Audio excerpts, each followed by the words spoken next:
va dire à ma chère.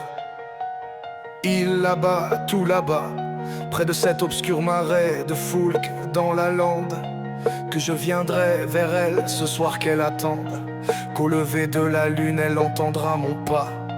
Tu la trouveras baignant ses pieds sous les rouches, les cheveux dénoués, les yeux clos à demi, et naïf tenant une main sur la bouche pour ne pas réveiller les oiseaux endormis.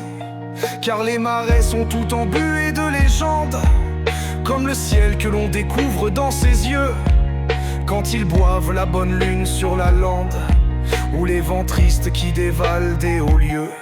Dis-lui que j'ai passé des aubes merveilleuses à guetter les oiseaux qui revenaient du nord, si près d'elle étendue à mes pieds et frileuse, comme une petite sauvagine qui dort. Dis-lui que nous voici vers la fin de septembre, que les hivers sont durs dans ces pays perdus, que devant la croisée ouverte de ma chambre, de grands fouillis de fleurs sont toujours répandus.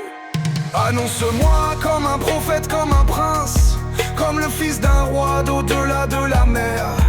Dis-lui que les parfums inondent mes provinces et que les hauts pays ne souffrent pas l'hiver. Dis-lui que les balcons ici seront fleuris, qu'elle se baignera dans les étangs sans fièvre, mais que je voudrais voir dans ses yeux assombris le sauvage secret qui se meurt sur ses lèvres.